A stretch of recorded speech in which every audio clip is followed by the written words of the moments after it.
आखिर क्यों हिंदुस्तान की दो ताकतवर रियासतें आमने सामने आ गईं?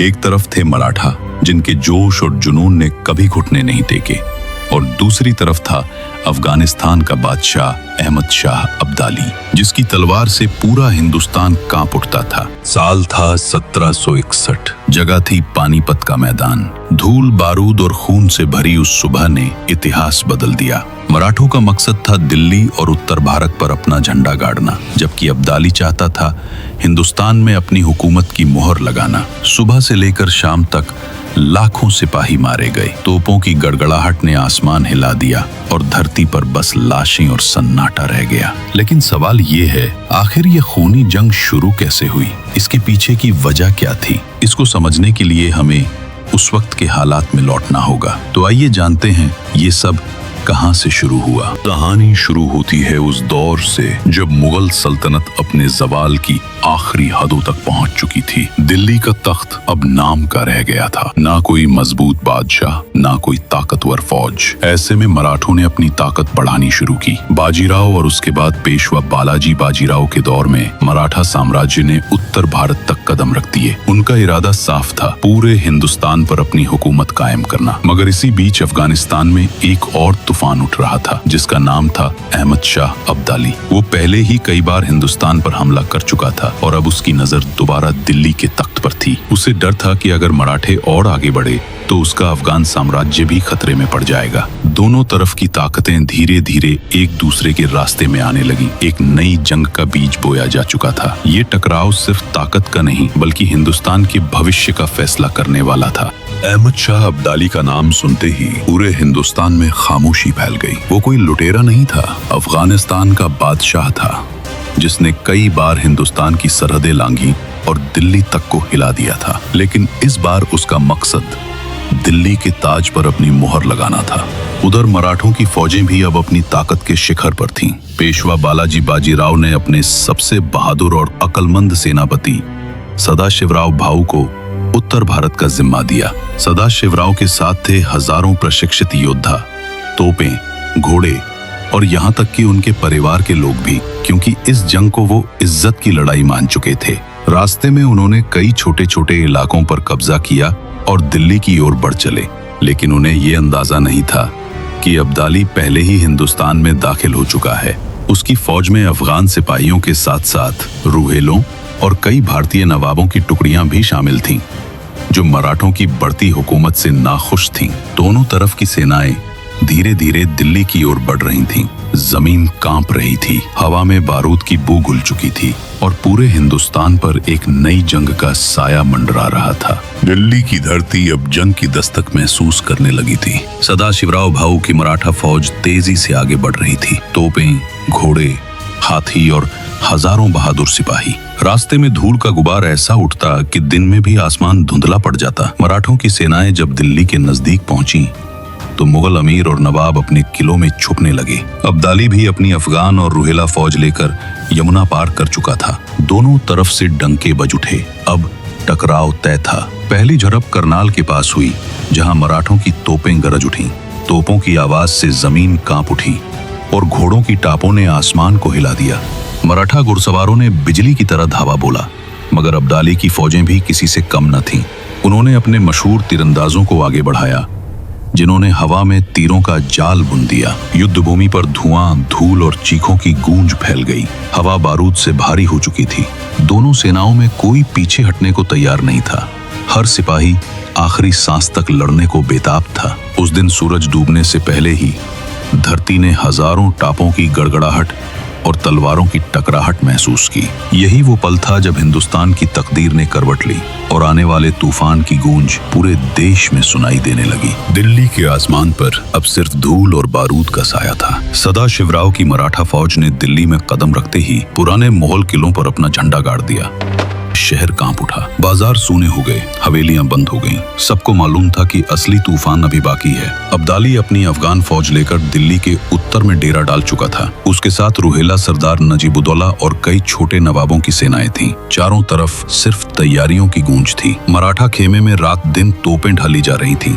जबकि अब्दाली की फौजें नदी के उस पार घात लगाकर बैठी थीं। एक सुबह सूरज के साथ ही अब्दाली ने हमला बोल दिया। आसमान पर तीरों की बौछार छा गई और मैदान धूल और धुएं से भर गया। मराठों ने जवाब में तोपें दागी। हर गोले के साथ धरती हिल उठी, मिलकर एक ऐसा शोर बना रही थी जो मीलों दूर तक सुनाई दे रहा था। सदाशिवराव खुद अपने घोड़े पर सवार होकर सबसे आगे थे, हाथ में तलवार उठाए दुश्मन की पंक्तियों को चीरते हुए। अब्दाली भी अपने सफेद घोड़े पर ऊंचे टीले से जंग का मंजर देख रहा था और उसकी आंखों में वो सर्द यकीन था कि ये लड़ाई सिर्फ दिल्ली की नहीं, पूरे हिंदुस्तान की किस्मत का फैसला करेगी। दोनों फौजें अब आमने सामने थीं और हवा में बस एक ही आवाज गूंज रही थी, या तो जीत या मौत। उस दिन सूरज खून की तरह लाल ढल रहा था और दिल्ली की दीवारें सदियों बाद फिर से जंग की गूंज सुन रही थीं। आने वाले कुछ दिन इस जमीन के लिए कयामत से कम नहीं थे। दिल्ली पर कब्जा करने के बाद मराठा फौजें कुछ चैन में आईं, मगर अब्दाली की चालें किसी तूफान से कम नहीं थीं।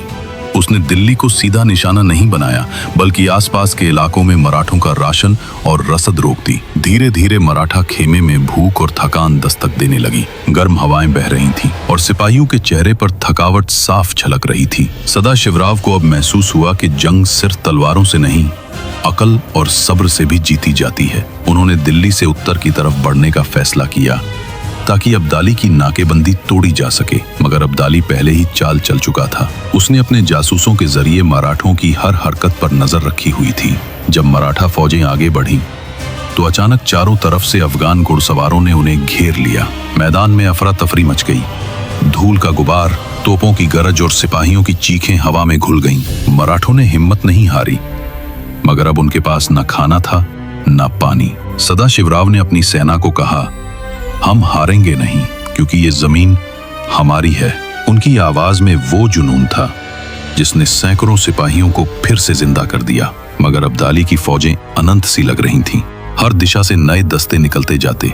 रात होते होते आसमान धुएं से भर गया और दिल्ली की सरजमीन पर आग की लपटें नाच उठीं।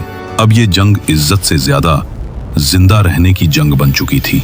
मराठों के दिलों में अब भी उम्मीद की लौ जल रही थी, मगर किस्मत अब उनके खिलाफ करवट ले चुकी थी। भारी नुकसान के बाद मराठा फौज अब पीछे हटने लगी। दिल्ली की गलियां जहां कभी उनके झंडे लहराते थे, अब धूल और राख में बदल चुकी थीं। सदाशिवराव भाऊ की आंखों में थकावट साफ झलक रही थी, मगर उनका इरादा अब भी मजबूत था। उन्होंने अपनी बिखरी हुई फौज को समेटा और कहा, अब वक्त है मैदान बदलने का। मगर जंग खत्म नहीं हुई। मराठों ने उत्तर की दिशा पकड़ी और पानीपत की ओर बढ़ चले। रास्ता लंबा, मुश्किल और खतरनाक था। भूख, प्यास और दुश्मन हर मोड़ पर उनका इंतजार कर रहे थे। कई सिपाही रास्ते में गिरते चले गए, कुछ घायल, कुछ थकावट से, मगर सदाशिवराव अपने सिपाहियों को हौसला देते रहे। उधर अब्दाली अपनी फौज के साथ लगातार आगे बढ़ रहा था। उसने चारों तरफ से मराठों को घेरने की योजना बना ली थी। उसकी घुड़सवार टुकड़ियां आसपास के गांवों में घुसकर मराठों के लिए पानी और राशन तक पहुंचने के सारे रास्ते काट रही थीं।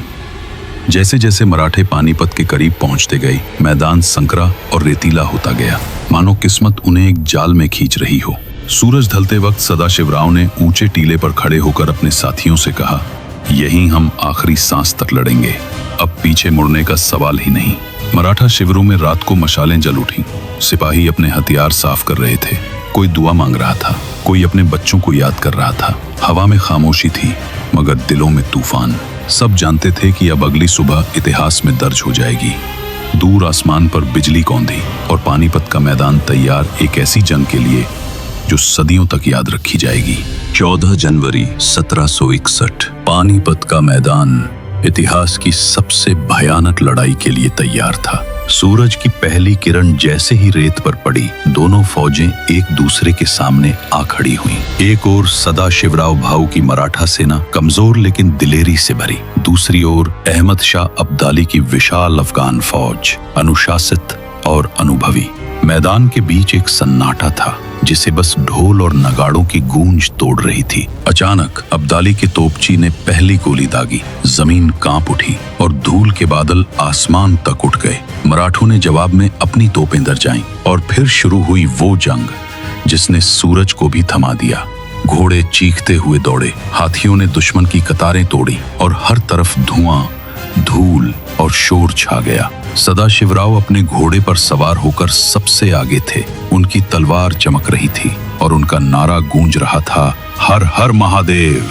मराठा तोपें अब्दाली की फौज के बीच आग उगल रही थी, मगर अफगान सवारों की रणनीति गजब की थी। वे पीछे हटकर दुश्मन को खींचते और फिर अचानक चारों तरफ से वार करते।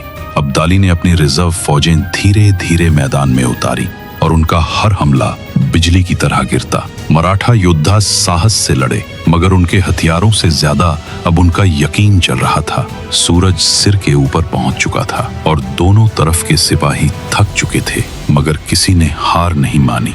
आसमान अब धुएं से ढक गया था और मैदान गूंज रहा था सिर्फ एक आवाज से, या तो जीत या मौत। ये वो लम्हा था जब हर तलवार, हर नारा और हर सांस हिंदुस्तान के इतिहास में हमेशा के लिए दर्ज होने वाली थी। दोपहर तक जंग अपने आखिरी और सबसे खूनी मोड़ पर पहुंच चुकी थी और मैदान में सिर्फ धुआं, धूल और टूटती आवाजें गूंज रही थीं। सदाशिवराव अपने घोड़े पर सवार थे, कपड़े फटे हुए, चेहरा पसीने और धूल से सना हुआ, मगर आंखों में वही अडिग जज्बा। उन्होंने अपने आखिरी साथियों से कहा, पीछे मत देखो, मरना है तो मैदान में मरेंगे, और तलवार उठाकर दुश्मन की तरफ दौड़ पड़े। मराठों ने आखिरी बार पूरी ताकत से हमला किया।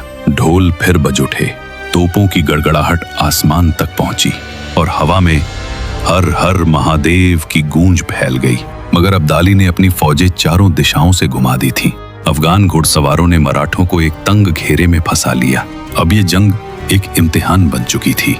सदाशिवराव घायल घोड़े से गिर पड़े, मगर उठकर फिर तलवार संभाल ली। कुछ ही पलों में उनके चारों ओर दुश्मनों का घेरा बन गया। उन्होंने आखिरी सांस तक लड़ाई की। कहते हैं कि जब उनकी तलवार गिरी तब भी उनकी आंखें आसमान की तरफ थीं, जैसे वो ऊपर वाले से कुछ कह रहे हों। शाम ढलते ढलते मैदान सन्नाटे में बदल गया। मराठा फौज बिखर चुकी थी, कुछ कैद हुए, कुछ शहीद और कुछ इतिहास की धूल में गुम। अब्दाली की जीत भी भारी थी। उसकी आधी फौज मैदान में रह गई थी। जब उसने चारों ओर देखा तो जीत का कोई जश्न नहीं था, बस लाशों के बीच उड़ती धूल और टूटे झंडे थे।